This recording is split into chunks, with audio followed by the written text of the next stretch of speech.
For those of you who don't know, I see a lot of familiar faces. I'm John Foster. I'm a reference librarian here at Mentor Public Library. I have a PhD in European history from the University of Washington. And every year I do a series of lectures, and it's mostly, I try and think of what would I like to read a whole bunch of books about. So I thought I would do the Korean War because it really is a sort of, in the title of Clay Blair's famous and incredibly extensive book, The Forgotten War.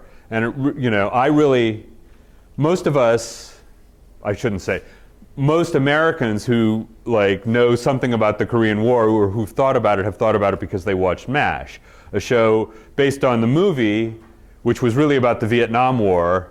I mean, you could tell that for no other reason than if you look at people's hairstyles, people didn't have the kind of hair that Alan Alda had. I don't care whether they were doctors or not in 1951, but it was very much a sort of forgotten war for a number of reasons. We're going to talk a little bit at sort of more length in this lecture about that. A major part of this lecture is going to be about, or a major figure is going to be about General Matthew Ridgway, who I try and editorialize as little as I possibly can here because it's, you're not quite a captive audience. I got used to this, when I was teaching at university where they really are a captive audience. But if I would be allowed to editorialize, I really regard Ridgway as the most important U.S. general of the 20th century. You could argue for some of the other ones, and I'm sure everybody sitting here could name some of the other candidates. George Marshall, Douglas MacArthur. We'll talk at some length about Douglas MacArthur.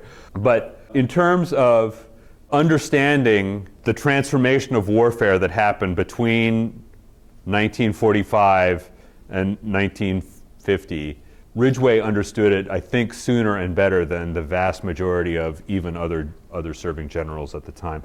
There's a couple of you who came in after me here. In fact, you could just pass this back to those folks behind you. I just want to talk briefly about this list of books. You've seen me carrying some of them into these things. Halberstam's The Coldest Winter, I think is really the best book about it. He interviewed a ton of people who'd served there, and he's a great writer. Halberstam was the great master. He was killed in a car wreck in 2008, of the sort of personal study. So, by the way, I just read his book, The Summer of '49, which is about the Yankee Red Sox pennant race in 1949, and it's an absolutely brilliant book. If you like books about sports, it's the best baseball book I think I've ever read. Clay Blair's Forgotten War, the best, I think, pure military history. It only really talks about the first year and a half of the war, which is, makes a certain kind of sense because if you know much about the Korean War, not much happened in the last 2 years, except a lot of people got killed for no good reason except that the two sides couldn't work their way out of it. Max Hastings, The Korean War, kind of old and uses some sort of old school language. Hastings is a fairly politically conservative British military historian, very good. His book on Operation Overlord I cannot recommend too highly. Bill Sloan's The Darkest Summer, for those of you who are interested in the Marine Corps aspect of things, this I think is the key book on that topic. He really makes a great case for the fact that the Korean War, whatever else, and not to justify whatever, but that the Korean War was very important in preventing the Marine Corps from being wound up because a lot of people, and the Joint Chiefs of Staff, the members of the other services wanted to get rid of the Marine Corps because they thought it duplicated services with the U.S. Army. And at that time, they also thought that all we really needed was the Air Force because we had atomic bombs, which was not, I think, a very clever, tactical, strategic idea. Thomas McKelvey Cleaver's The Frozen Chosen. If you're interested in the Battle of Chosin Reservoir, there's another one called On Something Ground. I can't remember the name of it, but that's pretty good too. But I think the Cleaver book is really good. T.R. Fehrenbach's This Kind of War. We actually have a copy of it upstairs. Fehrenbach served in the U.S. Army in Korea. He wrote a bunch of books, and some of them are kind of hard to find because they came out on these really dinky military presses or were actually put out by the U.S. Army, which unless you're in a sort of military library, makes them hard to find. Bruce Cummings' The Korean War, kind of more modern and has more sort of, I thought it was good, but kind of diffuse. Matthew Ridgway, The Korean War, I cannot recommend this book too highly, by the way, and this is part of my Ridgway fascination. It's really good. It's not terribly long. It's the kind of book a general's going to write. So we'll get into what he has to say about MacArthur particularly and some other topics. It's very interesting. Clearly he does not want to trash a brother officer, right?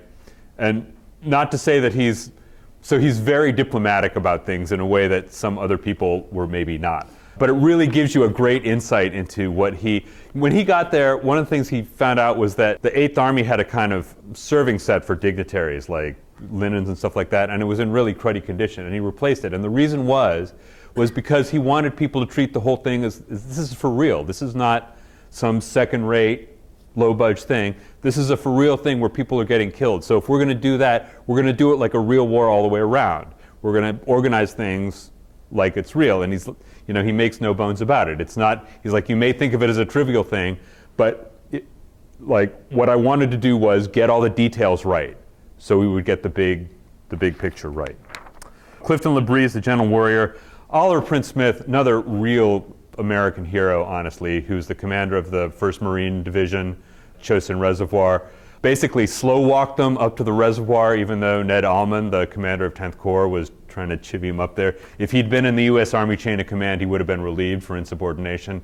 But he made sure that they had supply dumps and airfields so that they could be resupplied and their wounded could be taken out. And also, and this is another thing, when they were going to retreat out of there, he was talking to Ned Almond. Ned Almond, who was about 4 months older than him, always referred to him as son.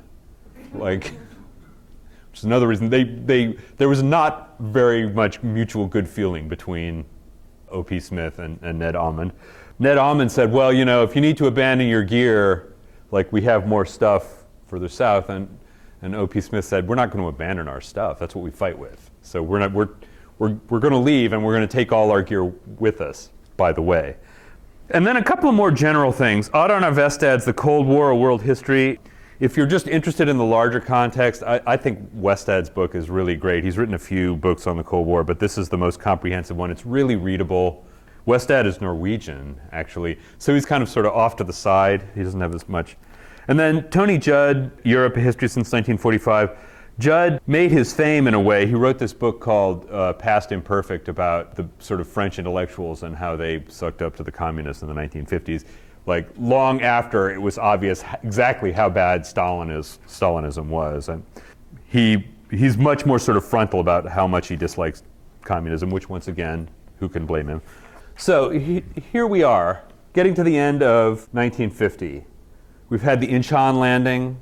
MacArthur has pushed his troops up to the Yalu River. They were attacked once by the Chinese People's Volunteer Army at Unsan.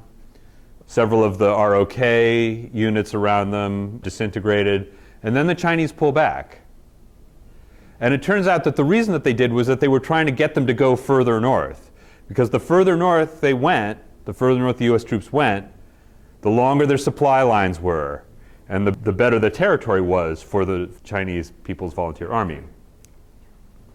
And then there's the horrific battle around the Chosin Reservoir. Once again, this is me editorializing, so take it with a grain of salt. I really think that the 1st Marine Division and the U.S. Army Regimental Combat Team that fought out that battle and then made the sort of fighting retreat out of the area of the Chosin Reservoir fought as tough as any U.S. troops have ever fought at any point in the 200-plus year history of this country, which is not to demean in any way the valor of U.S. arms, but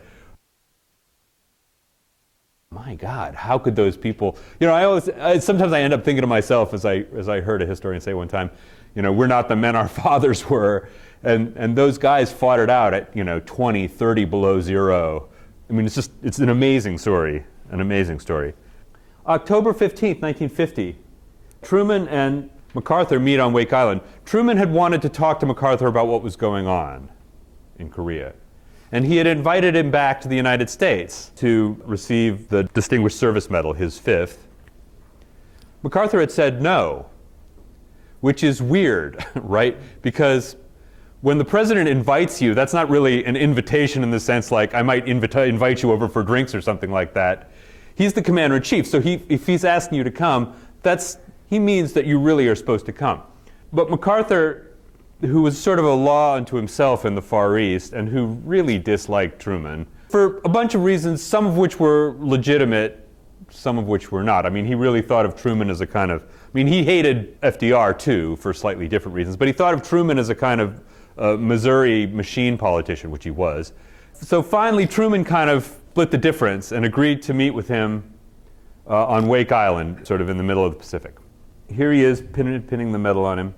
There are a lot of rumors about this. There's a lot of stories about this. Some said that MacArthur sort of waited him out to make, showed up late to make Truman sort of wait on him. That's not true. What is true is he's not wearing a dress uniform to meet the commander-in-chief, and he did not salute when Truman came up. And that is a violation of protocol. That is the commander-in-chief right there, and irrespective of what you think of, you salute the rank, not the man, right? That's the way our system works.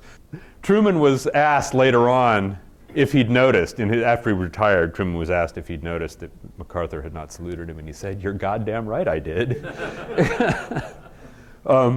Anyway, so they had a little conference, and if you look on the internet, you can find the whole transcript of the conference. And this is important because there was a State Department stenographer stationed outside the door who wrote down the entire text. And this is important. We'll get into this in the next talk more extensively. But some people who were there, some people named Douglas MacArthur, tried to claim that they said things at the conference which they didn't say. And it turned out, much to his annoyance and much to the sort of conspiratorial views of people around MacArthur, that there was, in fact, a verbatim transcript of what had been said. But here's the key exchange. President, what are the chances of the Chinese or Soviet interference? This is October 15th. U.S. Marines and the 8th Army are now headed north into the northern part of Korea. General MacArthur, very little. Had they interfered in the first or second months, it would have been decisive. We are no longer fearful of their intervention. We no longer stand hand in hand. The Chinese have 300,000 men in Manchuria. Of these, probably not more than 100 to 125,000 are distributed along the Yalu River. He's wrong by a factor of 3, probably. Only 50 to 60,000 could be gotten across the Yalu River, also wrong by a considerable order of magnitude. They have no air force. Now that we have bases for our air force in Korea, if the Chinese tried to get, it says clown here, and that was because this is machine red clearly, and CL looks like a D. To get down to Pyongyang, there would be the greatest slaughter.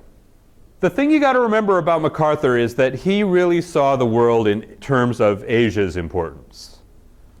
And he thought that the great struggle of civilization was going to be fought out in Asia, and he really disliked people who were interested in Europe, had served in Europe. So he very much disliked Eisenhower, Omar Bradley, George Marshall, because these guys had been in the European theater, which he thought was unimportant. He also it's funny, he clearly wanted to defeat the Chinese, and he kept sort of suggesting that, or he kept indicating that he was alive with the suggestion that Chiang Kai-shek's troops down in Taiwan could be used against the Chinese. But to which, people on the Joint Chiefs pointed out, and I think not without some justice, they already lost against the Chinese. What makes you think now that they'd do any better? And also, not only did they lose, but they tended to give up large amounts of US provided war material when they did so. Now, at this time, MacArthur had been in the habit of issuing sort of policy statements. He had, around the time of the Incheon landing, he had been told by the Joint Chiefs that he needed to stop doing this. And around the time of the Incheon landing, or just after, he was invited to give a speech to the VFW, which he couldn't come and do, but he sent this speech, right? And it got leaked to the papers. And Truman was furious because it was a speech basically laying out what U.S. policy in the Far East should be, which he is not the guy making. He is the guy executing. You can once again say, I think the policy was better or worse, but the fact of the matter is, this guy gets to decide what it is, and this guy gets to make it happen. And that's just how our system works, and it cannot work otherwise. Any of you who've been on a team, or in the military, know that chain of command is there for a reason.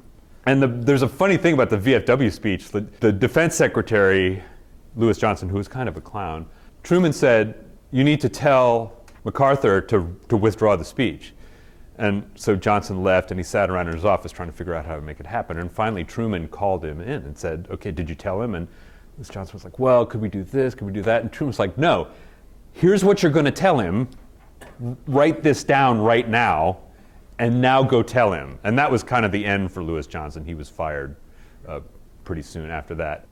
One of the things I'm just going to divert for aside to the book list. The Sloan book, The Darkest Summer, and the Clay Blair book, Forgotten War, are both excellent books. Both of them put the onus for the U.S. military was in a pretty parlous state in 1950. And they both really hang it on Truman. And Truman was certainly in part responsible for it. But the U.S. Congress was also on the hook for that. And also, Truman believed that he had a mandate from the U.S. people, from the American people, to cut back the military. In 1945, the U.S. military budget was $93 billion.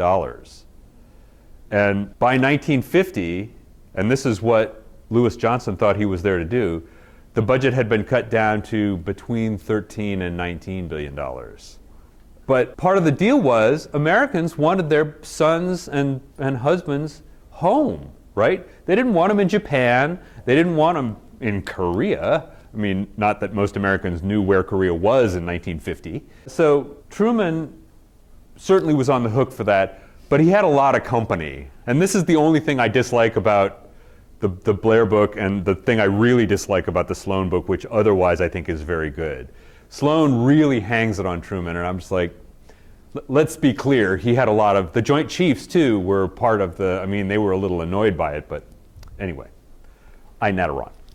Starting November 25th, what we have is the Battle of the Chongchon River. This is actually a Chinese taken photo. This is Chinese troops overrunning a U.S. Army strongpoint. And what we have is a series of offensives by the Chinese. While this is going on, December 23rd, 1950, Walton Walker is killed in a car accident in Seoul. He was driving along, he was in a Jeep, and his driver pulled out to pass a group of slow-moving trucks before them, and they ended up in a head-on, and he was killed. He was pretty sure at the time of his death that he was going to be relieved. And that was probably true. MacArthur really didn't have a great deal of respect for Walton Walker. Walton Walker was a guy with his flaws. I mean, he was an armored commander, basically, in a place where armor was at a distinct disadvantage. Some of you know, because you probably heard me mention that my grandfather was a tank commander in the Second World War, and he, in 1950, was teaching at the Command and General Staff School at Leavenworth, and he offered to go. And they said, "No, Colonel Kennedy, we have other things for you to do," and which my grandmother was very relieved about, but which is also probably for the best, because Korea was not a great place for U.S. armor. On the 24th of December, Matt Ridgway is hanging out with some friends, drinking highballs, and he gets a phone call to tell him that he has been appointed commander of the U.S. 8th Army in Korea. He didn't tell his wife till the next morning when he had to leave. You know, I'm sure as an Army wife, she must have vibed that something was going on, right? You've been married to this guy for a long time. So he went to Washington, D.C., and then he flew out, and he had someone else call his wife and tell her where he'd gone, which I think is kind of odd. This is Ridgway in Italy in the Second World War. He was a commander of the 82nd Airborne. He had 5 combat jumps. This is Don Carlos Love. For those of you who were at the last lecture, you may remember Love was killed, I think in very heroic circumstances, leading the retreat of a regimental combat team up at the Chosin Reservoir, and his remains were not recovered until 1993, I think. Ridgway was West Point class in 1917. He was appointed to command the 82nd Airborne Division in August of 1942. Then he was moved up to Corps. Here you can see, here's him with Lawton Collins. You can see him here talking to Jumpin' Jimmy Gavin, who ended up commanding the 82nd Airborne after he was moved further up. And here he is in Korea visiting wounded troops on a train. And he was very much a soldier's general. And this is, I think, one of my favorite quotes from Matthew Ridgway. "The hard decisions are not the ones you make in the heat of battle. Far harder to make are those involved in speaking your mind about some harebrained scheme which proposes to commit troops to action under conditions where failure is almost certain and the only results will be the needless sacrifice of priceless lives. He was a guy who really understood warfare in a way that a lot of people did not quite do. He was appointed commander of the 8th Army in Korea on 24 December 1950, became Supreme Commander in April 1951 for reasons that we'll get to a little further down the road here. Was the Supreme Commander in Europe in 1952, was very pivotally involved in developing NATO in its early years. NATO, which was, as the British Foreign Minister, I think, said, was meant to keep the Americans in, the Russians out, and the Germans down. And then was eventually made Chief of Staff of the U.S. Army in 1953. This is a picture of U.S. Marines, and what do you notice about where they are? They are on the ridgeline. They are not down here in the valley. And that was point number one as far as Ridgeway was concerned. We're going to not be driving around in these valley bottoms where we get ambushed. We're going to be up on the ridgelines where the Chinese are. So this is what he had to say about taking command. The leadership I found in many instances sadly lacking, and I said so out loud. The unwillingness of the Army to forego certain creature comforts, its timidity about getting off the scanty roads, its reluctance to move without radio and telephone contact, and its lack of imagination in dealing with the foe, whom they soon outmatched in firepower and dominated in the air and on the surrounding seas. These were not the fault of the GIs, but of the policymakers at the top. I'm afraid my language in pointing out these faults was often impolite.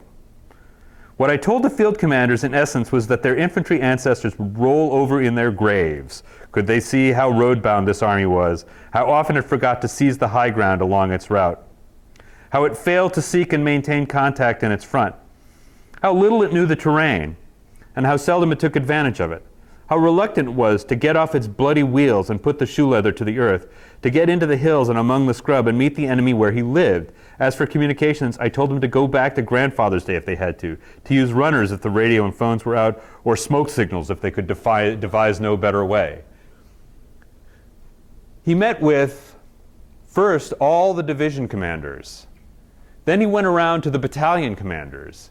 And he was notorious for rocking up in your CP at some point, going up to your map. And this was a common thing that he did. He would say, they would have these maps, and they would have little red flags and he would say, well, when was the last time you had contact with the enemy? And they would say, well, a couple, 3 days. And he would say, look, if you have not had contact with the enemy in 48 hours, take the flag off the map, because you have no idea where they are, right? What you need to do is you have to be aggressive, maintain contact with the enemy. But what he also said was, so remember, Ridgway is a paratrooper. And what's the key fact about paratroopers? They're not worried about being surrounded because they're always surrounded. That's the whole point about, if you're a paratrooper, you're not jumping into where the front lines are. Ideally, you're jumping behind them. So he said, look, what we're going to do is we're going to have 360-degree security. We're going to button up every night when the Chinese like to attack. If we get cut off, we're not going to lose unit cohesion. We're going to stay where we are. We're going to resupply by air. And then if they want to keep charging our lines, we're going to kill a lot of Chinese. And woe betide the commander at any level who had Ridgway visit him a second time to discover that he had not done what he had told him to do the first time. Because Ridgway did not threaten to fire people. He just fired them. So if he came back and you had not taken the steps that he had told you to take, you were gone. And he would get the next person in the chain of command up to do it. He was dead serious about that, and he was not polite about it, because Ridgway is there to protect these guys. He's there to do a job, but the key is the soldiers have to understand that the people higher up care what happens to them. And all too often, once again, this was why Oliver P. Smith was a successful commander with the 1st Marine Division. Oliver P. Smith, Ned Alman, the commander of the 10th Corps, and I say a lot of bad things about Ned Alman, and it was mostly because he deserves them. He used to go around in he had 2 heated trailers, one of which had a bath and all this stuff. O.P. Smith slept in a tent like the other people in the 1st Marine Division did, because he wanted them to know that he wasn't going to take any better treatment for himself than they were, going to experience. O.P. Smith also, and I think this is a really fascinating thing, when they were going to retreat from the area south of the Chosin Reservoir, there was a lot of casualties, a lot of U.S. dead who they could not take away with them. And so they used explosives and made a cemetery there. And there's a really incredible picture of O.P. Smith standing in front of the, sort of saluting the fallen soldiers in the cemetery before they went. And it's incredibly moving, because O.P. Smith felt like we have to do right by these guys, even the ones who've gotten killed. Ridgway realized fairly quickly that the 8th Army was and the 10th Corps. The 10th Corps was in a little better situation just because they had retreated in better order. But that the 8th Army was really in no condition to undertake offensive operations, which is really what he wanted to do. Right around the time, you can see that he started out, the Chinese third phase offensive gets cooking, and they're chasing the sort of U.S. troops and the ROC troops south, and they're heading once again for Seoul. And after a certain amount of resistance, they managed to take Seoul. Seoul traded hands like 3 times during the war. In February 1951, Ridgway starts to put his offensive ideas into operation. He had made a bunch of changes that may sound trivial but were important. First of all, he had changed a lot of the leadership cadre at battalion level. Number 2, he had gone through and told the soldiers, look, gripe to me, speak freely, tell me like what you want. And they complained about a lot of like things that seem trivial but are important. Like, we don't have the stuff to write home with, and our food sucks. And those were 2 of the big ones. So he had a large amount of like stationery brought up and made available to troops so they could write letters home, which sounds, to us sitting here not like a big deal, but is something that troops really took to heart. Also, he had the kitchens serving the troops move forward closer to the lines so that they would get hot food and get it regularly. And once again, that's part of changing the attitude of the troops to this idea that, because he was used to the U.S. Army in the Second World War, right? That was confident, even when things were going bad, that they were going to get it together. If you ever see the episodes of Band of Brothers that center on the siege of Bastogne, as far as I've read a lot of the history of it, and there was no panic among the U.S. troops at Bastogne. They were pretty sure that they were going to be, it was unpleasant, it was cold, and for several days they couldn't be properly resupplied because of the weather, but they had the confidence that it was going to be all right. So there's 2 battles that happened in Central Korea, one at a place called Twin Tunnels, for reasons which you will see obviously here, and then at another place a village called Chipyong-ni. And they're the subject of this really wonderful book by Kenneth Hamburger, Leadership in the Crucible. Also, the Battle of Chipyong-ni is actually taught. Did I bring down the? For those of you who are interested, they teach it at the U.S. Army at the Command and General Staff School, and you can download the teaching materials. And there's an hour-long video that goes with these. It's really fascinating. What happened, and I'm going to compress a bit here.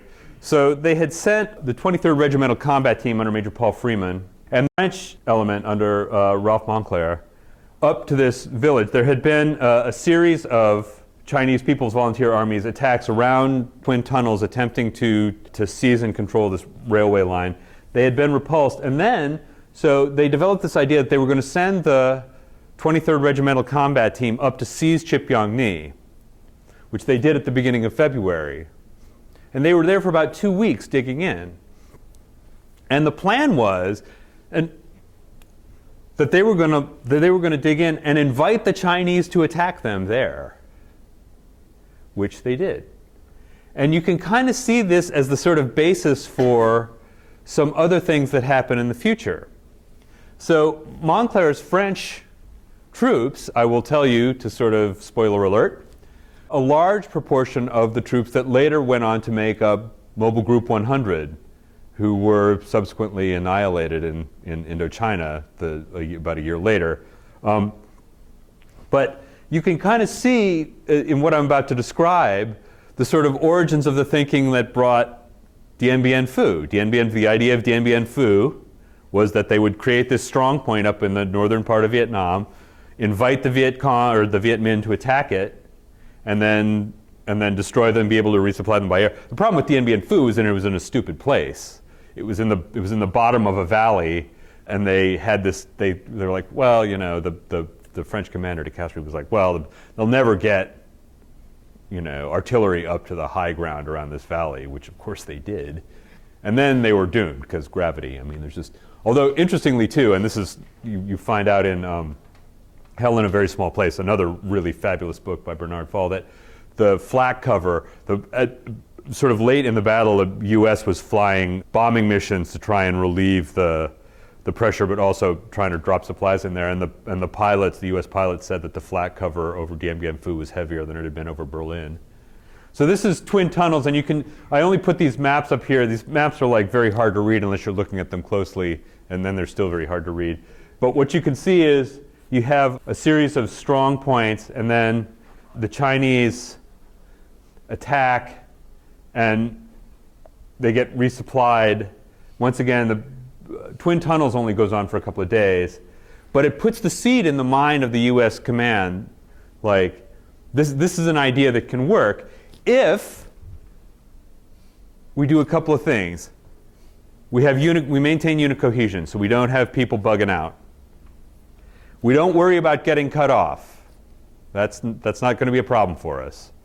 And we also, and this is another thing that Ridgway was very clear about, we have to site our fields of fire correctly so that we can have mutually supporting positions. So one group doesn't get cut off, and because that was what if you read Fall's book on The Street Without Joy, it's kind of like Groundhog's Day once again. Like there'll be these French strong points. The Viet Minh will isolate one of them, destroy it, then they'll isolate one of them, then destroy it.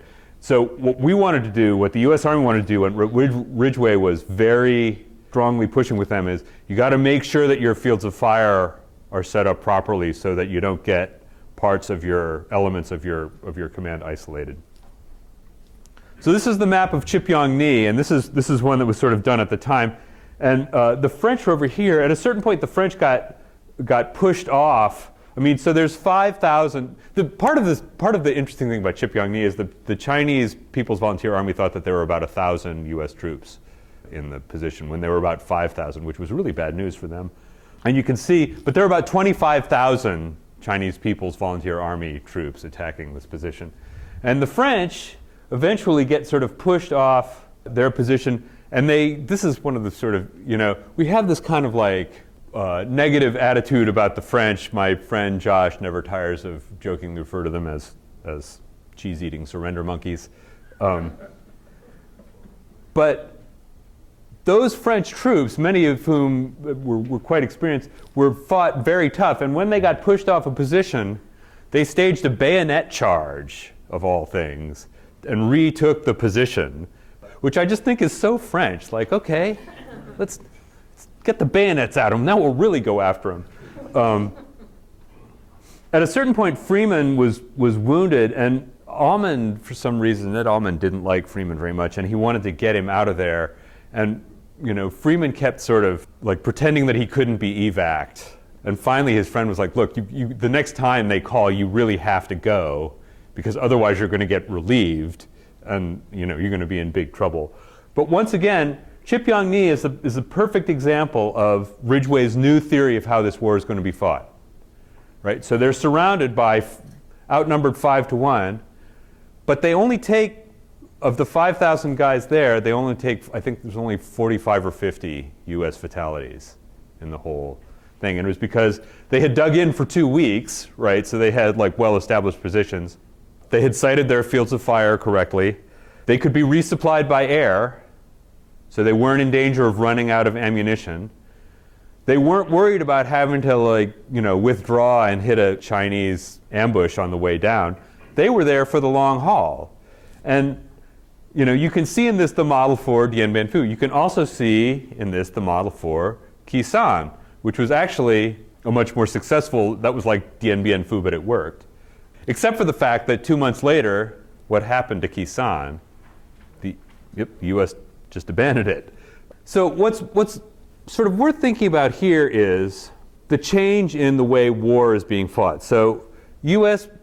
people, lots of people, think about war after the Second World War as a war starts, we go in, we kick your butt completely, like, what happened to the Germans, U.S. troops parading down under Dane Linden. Well, the Soviets were there first, but you see what I mean.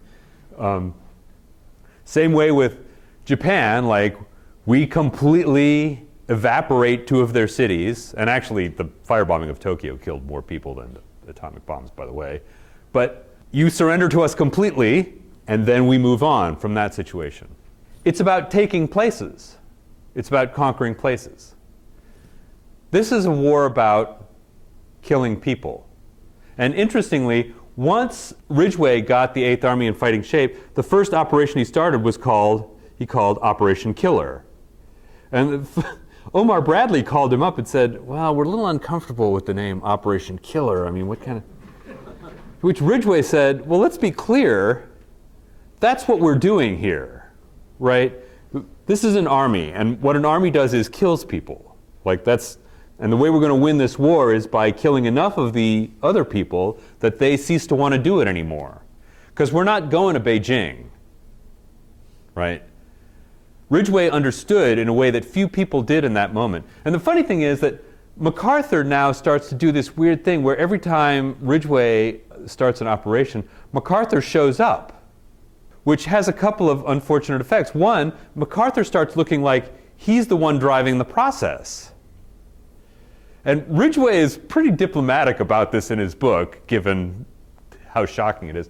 But also, what do the North Koreans know, or the Chinese know? Well, every time MacArthur shows up in country, what's about to happen? But also MacArthur starts giving interviews, well, this war can't be won. It's possible we're going to get pushed off the Korean Peninsula. And they go to Ridgway, and Ridgway's like, no, that's not going to happen. We're not getting pushed off anywhere. We're winning. Then MacArthur starts talking about, well, we weren't allowed to bomb into Manchuria. And also, by the way, he comes out at one point and says that he had 26 targets picked out for nuclear attacks. Well, okay. That's above his pay grade. And once again, whatever you think of Harry Truman, and opinions vary, at the very least, he's the one who gets to make that decision, right? MacArthur cannot be the guy out in the field making that decision. At a certain point, when the troops were heading north and the Joint Chiefs of Staff were a little nervous about this, Ridgway was there, and it became clear that they were afraid to say anything to him about it because they were afraid that he wouldn't listen to them. And Ridgway at the end of the meeting went up to, I forget who, maybe Hoyt Vandenberg, the Air Force general, was like, can't we just, the general has to take orders from us, right? And Vandenberg just kind of laughed at him. It was like, no, not really. Yeah, so there's Operation Killer. So by the end of March and early April, it's becoming clear to the administration that something has to be done about MacArthur. He sent a letter to one of his friends in Congress in which basically he says, and he has the guy read it out in Congress saying, like, only total victory will do. Well, once again, Douglas MacArthur, with all due respect, that is not your call. And okay, we all think communism is a bad idea, but you have to think about it from a sort of slightly larger perspective. And here's a couple of comments on it by Ridgway. The Pentagon was soon aware that MacArthur had deliberately disobeyed a specific order from Joint Chiefs of Staff, a directive issued on September 27, 1950, that instructed the Commander-in-Chief to use no non-Korean forces in the provinces bordering on the Soviet Union or along the Manchurian border. In the final advance toward the Yalu and Tumen rivers, MacArthur directed removal of all prohibitions against the use of non-Korean troops, and told the Joint Chiefs of Staff when they questioned him about this decision that it had been prompted by military necessity. Later, General Collins, i.e. Lawton Collins, told a congressional committee that the Pentagon had been concerned at the time lest MacArthur might later disobey another order with more serious results. But whatever the private attitude of MacArthur's superiors might have been, no voice was raised against him. I say no voice because I do not include my own, which did express private protest and had no right to do more. I will well remember my impatience on that dreary Sunday, December 3rd, the Joint Chiefs of Staff met to discuss the situation. As we sat through hours-long discussions in the Joint Chiefs War Room, reviewing the ominous situation in North Korea, much of the time the Secretaries of State and Defense participated in the talks, with no one apparently willing to issue a flat order to the Far East commander to correct a state of affairs that was going rapidly from bad to disastrous. Yet the responsibility and authority clearly resided right there in the room, and my own conscience finally overcame my discretion. Having secured permission to speak, I blurted out, perhaps too bluntly, but with deep feeling, that I felt we had already spent too damn much time on debate and that immediate action was needed. We owed it, I insisted, to the men in the field and to the God to whom we must answer for those men's lives to stop talking and act. My only answer from the 20 men who sat around the wide table and 20 others who sat around the walls in the rear was complete silence, except that I did receive from a Navy colleague sitting behind me a hastily scribbled "proud to know you" note that I acknowledged with the appropriate note of my own. The meeting broke up with no decision. The Secretaries of State and Defense left the room, and the Joint Chiefs lingered to talk among themselves for a few moments. I approached Hoyt Vandenberg, whom I had known since he was a cadet, and I an instructor at West Point. With Van, I had no need for double talk. Why, I asked him, don't the Joint Chiefs send orders to MacArthur and tell him what to do? Van shook his head. What good would that do? He wouldn't obey the orders. What can we do? At this, I exploded. You can relieve any commander who won't obey orders, can't you? I exclaimed. The look on Van's face was one I shall never forget. His lips parted and he looked at me with an expression both puzzled and amazed.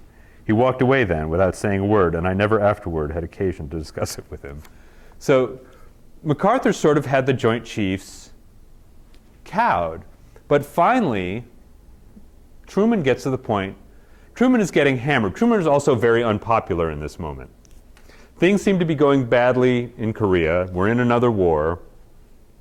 This is also in the sort of early period of McCarthyism, when the sort of hysteria about communism in the United States is going great guns, and in which McCarthy said in his speech, I have the names in my pocket of 200 members of the State Department who are communists. He didn't. Or if he did, it kept being in his other coat when he was asked to come up with it. But Truman finally resolved to relieve him. And he did, and the news leaked. They didn't leak it, I assure you, for this reason. Because MacArthur found out when he was asked by a reporter about it. Which, if it was physically possible for MacArthur to dislike Truman any more than he already did, he at that point, went to there. Because then, really, Truman really did want to call him or have the appropriate general inform him personally, and it didn't happen that way.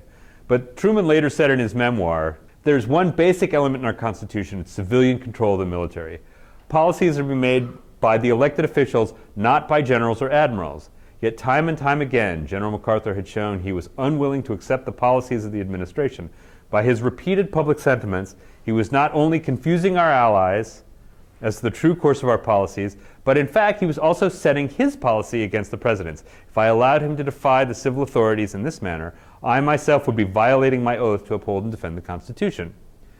Also, our allies in Europe were really unnerved, because what it looked like MacArthur was trying to do was start a general war against China.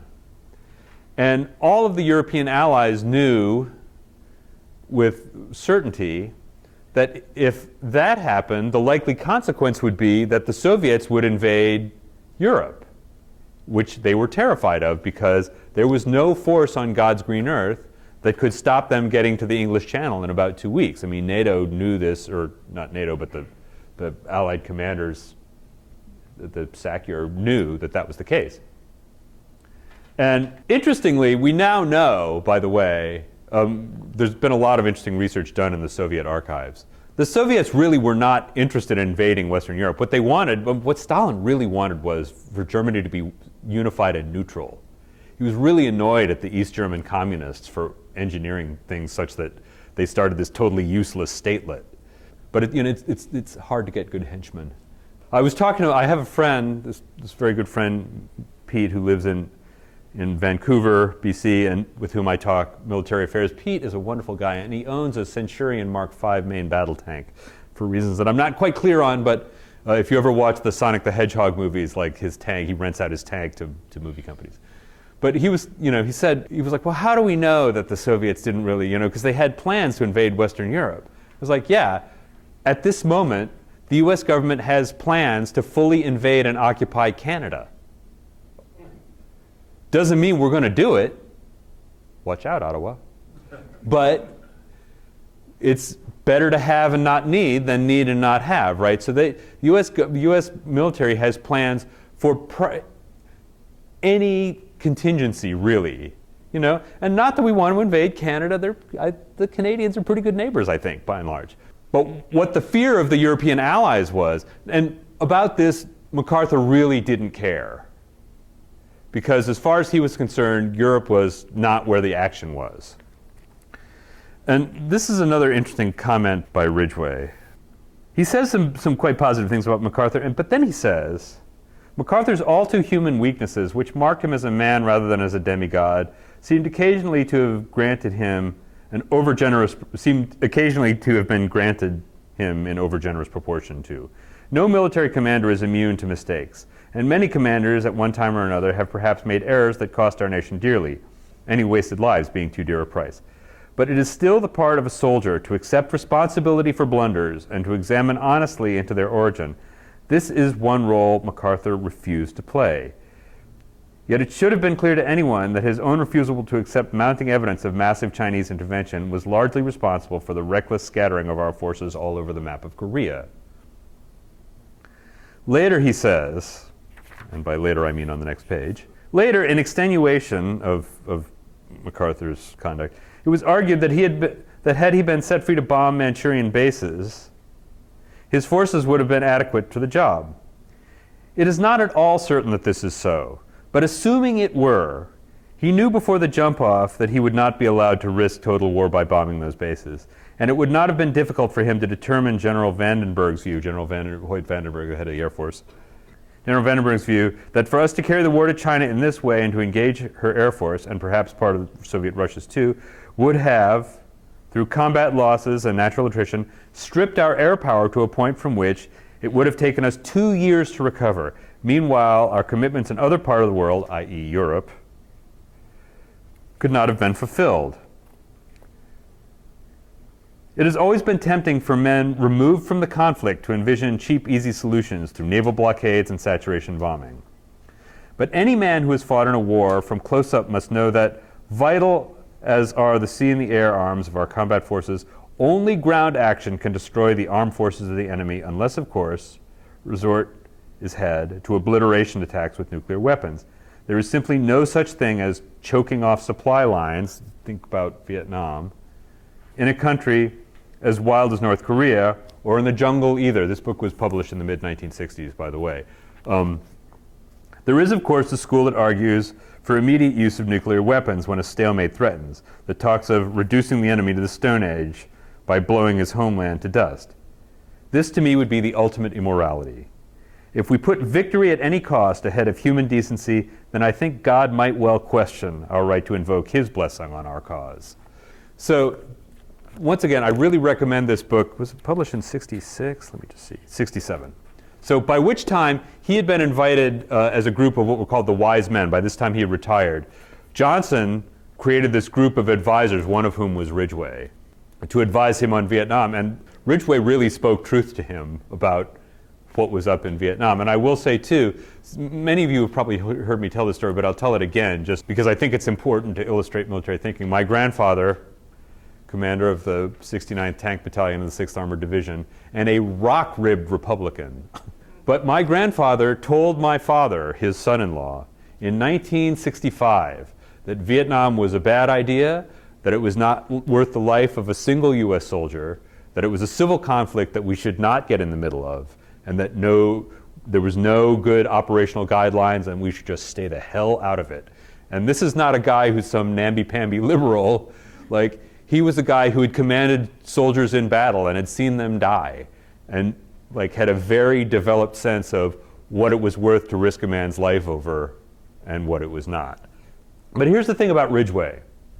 Ridgway understood the concept of limited war. And limited war is what we were in there and what we were in Vietnam, although, by the way, more ordnance was dropped on the central part of Vietnam in terms of tonnage than was dropped on all of Europe during this, or all theaters of war in the Second World War, inclusive of the atomic bomb. The central part of Vietnam was subjected to a level of violence almost unheard of in human history. But this was the key with Ridgway. This is why Ridgway is running operations called Operation Killer, Operation Rampage.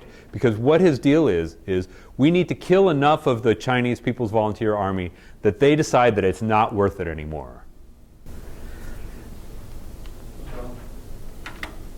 John? Yes? A couple points.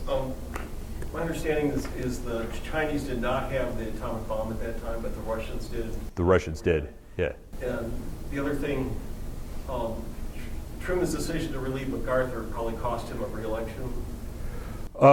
Truman didn't run. He probably wouldn't have won if he had. He was very unpopular at that point.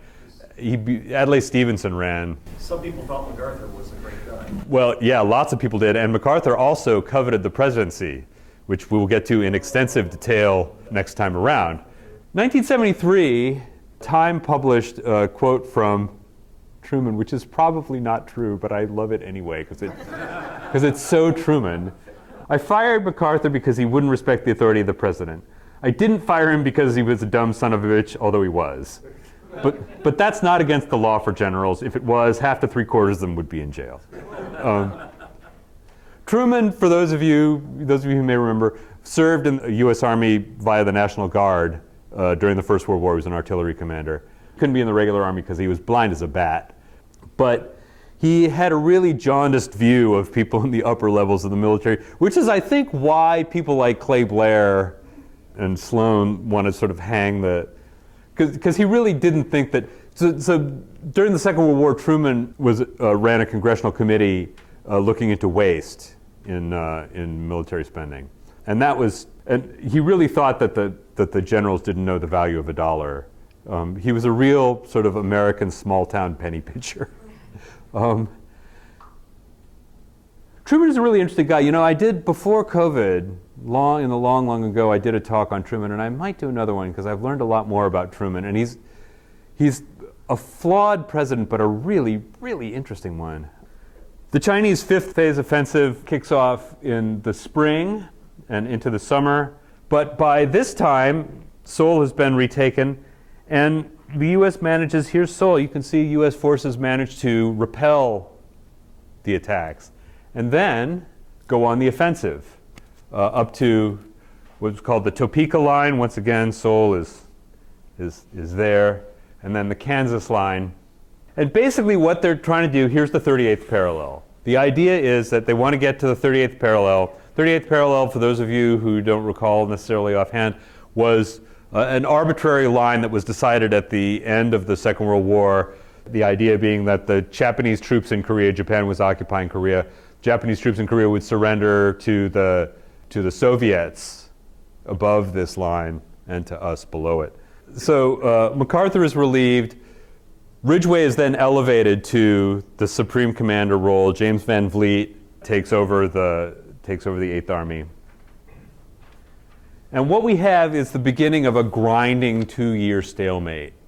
The reporters in Korea used to ask, sort of on behalf of the men, who wants to die for a tie? And in the final talk in this series, we're going to talk about that 2-year conflict, the 2-year struggle, how it ended and how it didn't end.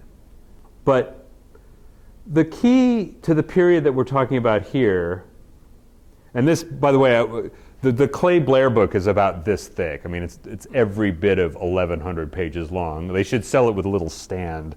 So I was talking to somebody, I was sort of talking about the virtues of this book to somebody, and they were asking if there was a large print version. It's like, yeah.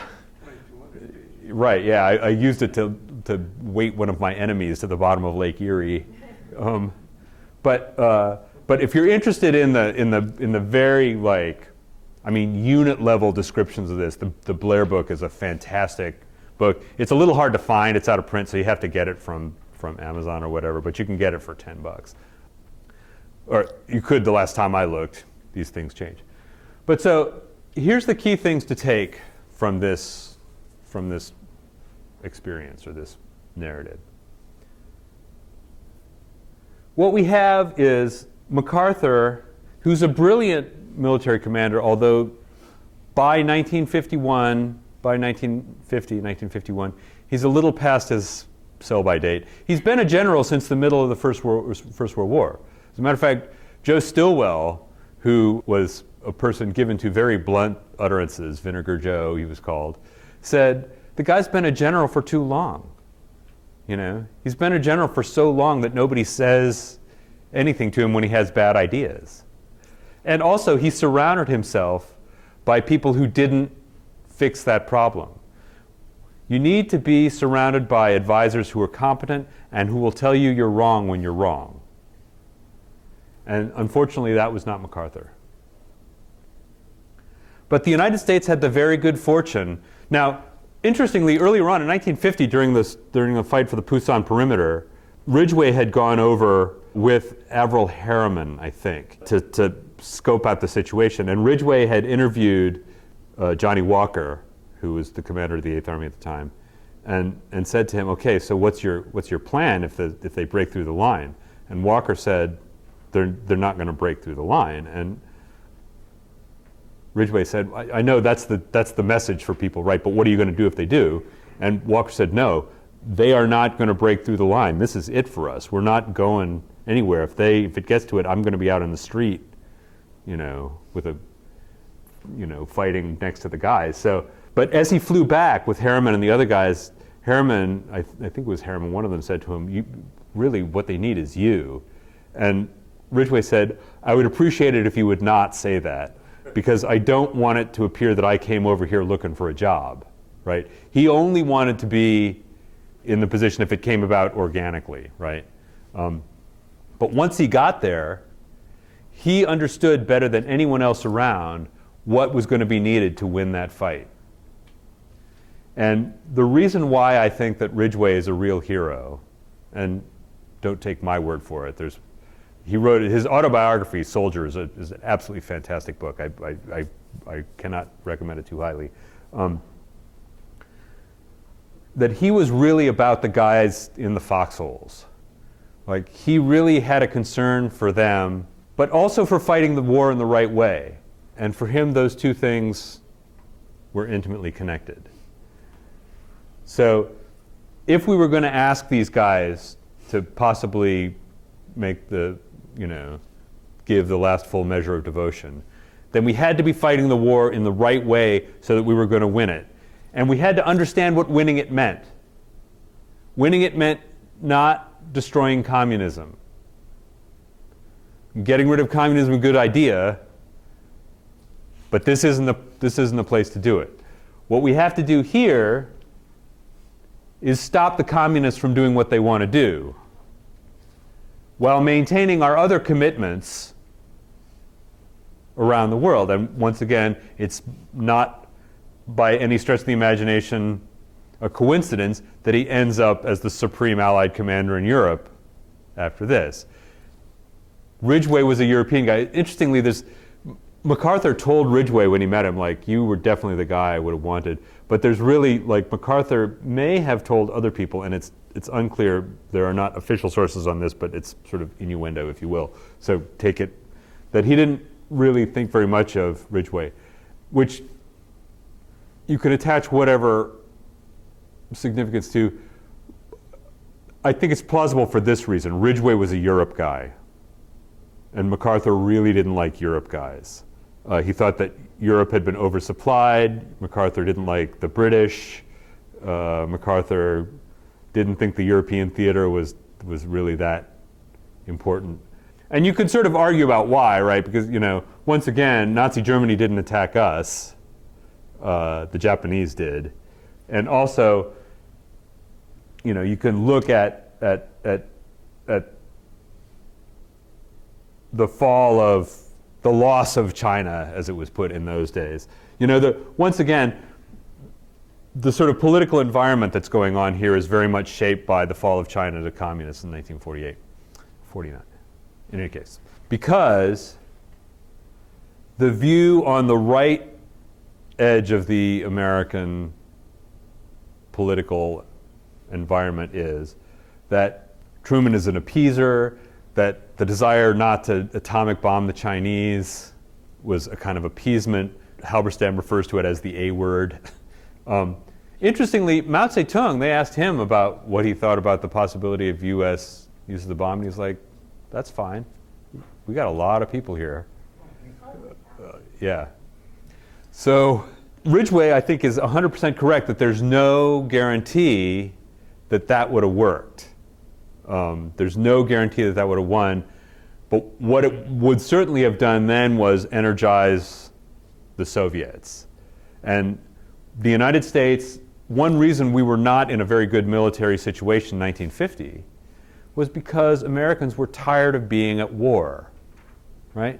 They wanted their boys home. And a lot of these guys were getting sent to Korea. Many of them had served in the Second World War, had gotten home, started families, started businesses, and all of a sudden, especially the Marines, a lot of the Marines didn't realize that when you got out of the Marine Corps at the end of the Second World War, you were still in the Marine Reserve. So a lot of them got, these notes saying like, okay, time to show up. They were like, wait, what? I was in the Marines in 1945. That was, but not now. But there was a phrase that you sometimes heard: "No boats, no votes," by which they meant the boats bringing the troops home. Just to sort of put the kind of final edge on this. That at a certain point, I think it was around the time of Yalta, Stalin told Churchill what he wanted, which was that he was going to move Poland about 150 miles to the west, right? They were going to take the eastern part, and they were going to replace it by moving the German border to the Oder-Neisse line. And Churchill thought to himself, well, Churchill went to the Americans and was like, Stalin's been talking about this. And the question we have to ask ourselves now is, do we want to go to war over it, right? And the answer is no. A lot of Americans have died, and do we really care that much about it? No, we don't. And Stalin, by the way, I've told this story before. This is my favorite Stalin story.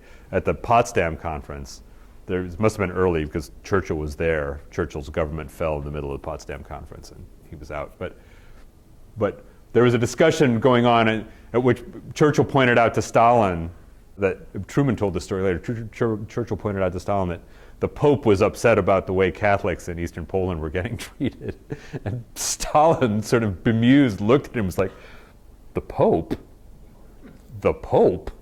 How many divisions has he?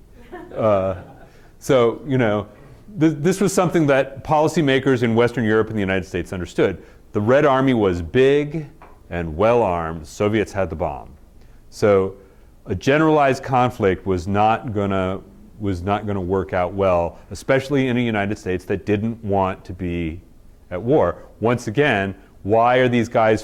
Why does Truman refer to it as a police action instead of it's a war? Like anybody who was over there knew quite clearly that they were in a war. It was not a police action. They were not like blowing whistles at people. This is a war. But why is it forgotten? And it's because the American people don't want to be at war anymore. They don't want their troops. This is the sort of tactical discussion that goes on. The reason they were considering getting rid of the Marine Corps and the Navy was because we have the Air Force and we have the bomb. So if we have any problems, we can just fly a bomb over there and mushroom cloud our problems away. And what Ridgway understood, what Maxwell Taylor understood, what a lot of the sort of, I think, clearer thinking people in the Joint Chiefs of Staff, the upper level echelons of the military, and in the Defense Department understood is that the atomic bomb is a mixed blessing, so to speak, because it's good for certain kinds of things, but it's not useful as a means of making policy, and it's not a replacement for boots on the ground when you got to have boots on the ground. And if you're going to have boots on the ground, you owe it to those guys that you're going to send in there to do it the right way. And the great virtue of Matthew Ridgway, I think, was that he was committed to doing it the right way, and he saw that it would be done the right way when he got into command in Korea. Thank you.